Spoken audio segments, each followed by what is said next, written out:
Science है जादू, सीखो इसे प्यार से।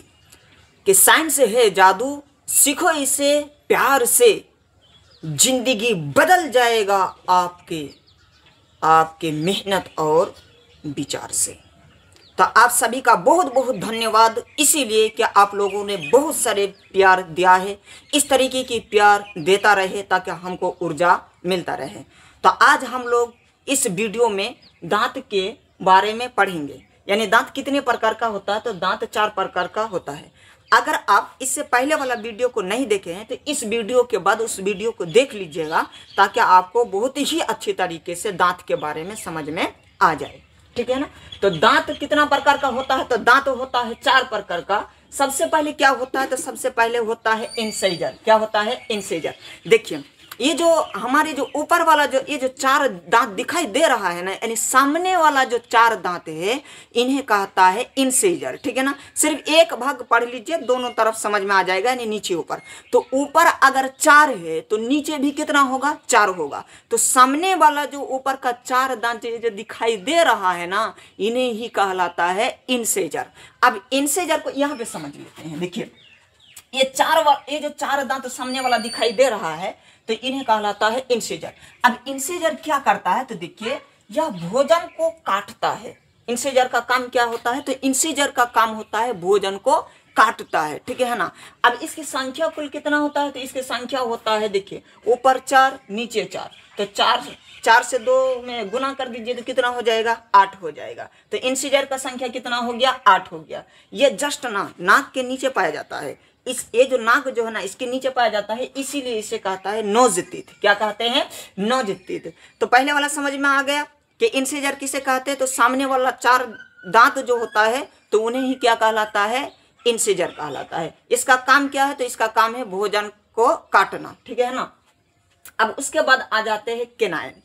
केनाइन को देखिए, जस्ट जो इंसिजर होता है ना, तो इंसिजर के जस्ट बाद केनाइन निकलता है। इसको यहाँ पे समझ लेते हैं। ये थोड़ा सा लंबा होता है। ठीक है ना। केनाइन कैसा होता है?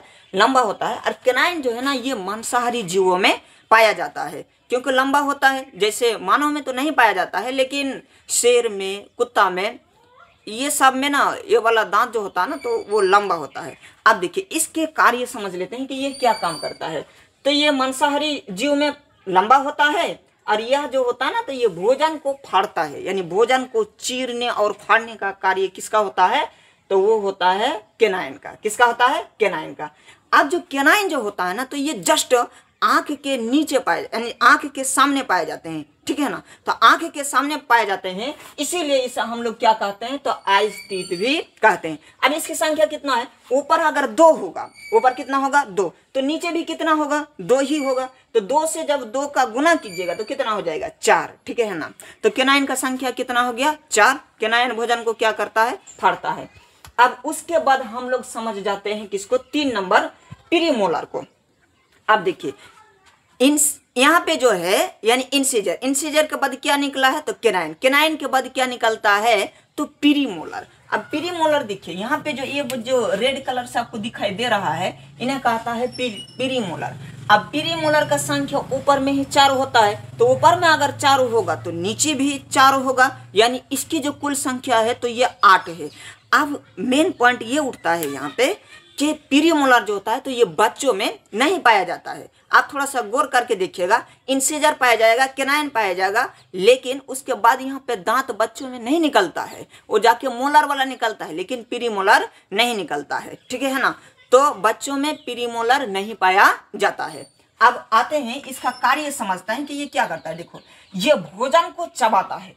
प्रीमोलर क्या करता है? भोजन को चबाता है। यह बच्चों में नहीं होता है। और ये जो होता है ना, तो ये जस्ट यानी गाल के नीचे होता है, इसीलिए हम लोग इसे क्या कहते हैं, तो इसे हम लोग चीक टीथ भी कहते हैं। और इसकी संख्या कुल कितना हो जाएगा, तो इसकी संख्या 8 है। ठीक है ना। अब उसके बाद यानी लास्ट वाला भाग हम लोग समझ जाते हैं किसके बारे में, तो मोलर के बारे में। किसके बारे में? मोलर के बारे में। देखिए, यहाँ पे जो अंतिम वाला जो भाग दिखाई दे रहा है ना, तो ये होता है मोलर। अब मोलर में भी 3 प्रकार का होता है, फर्स्ट मोलर और सेकंड मोलर और थर्ड मोलर। यहाँ पे और एक प्रश्न उठता है कि बच्चों में यानी कौन सा मोलर नहीं पाया जाता है, तो बच्चों में यानी थर्ड मोलर नहीं पाया जाता है, ठीक है ना। ऐसा नहीं कहना कि बच्चों में मोलर होता ही नहीं है, बच्चों में मोलर होता है, लेकिन बच्चों में थर्ड प्रकार का मोलर नहीं होता है, ठीक है ना। अब मोलर का कार्य समझ लेते हैं कि मोलर क्या करते हैं। देखिए, ये भी भोजन को क्या करता है, चबाता है। क्या करता है, चबाता है। अब मोलर कितना होता है, तो मोलर ऊपर ही 6 होता है, तो ऊपर अगर 6 हो जाएगा तो नीचे भी कितना हो जाएगा, 6 हो जाएगा। तो इसका कुल संख्या कितना है, तो इसका कुल संख्या है 12, ठीक है ना। इसका कुल संख्या कितना है, 12। तो आज के वीडियो में हम लोग दांत के चारों प्रकार के बारे में पढ़ लिए। आपको वीडियो कैसे लगे कमेंट बॉक्स में कमेंट कीजिएगा। और नेक्स्ट वाला जो वीडियो होगा हम लोग जीभ के बारे में पढ़ेंगे, और उसके बाद फिर हम लोग मानव में पाचन तंत्र के बारे में पढ़ेंगे, ठीक है ना। तो आज के लिए इतना ही। जय हिंद।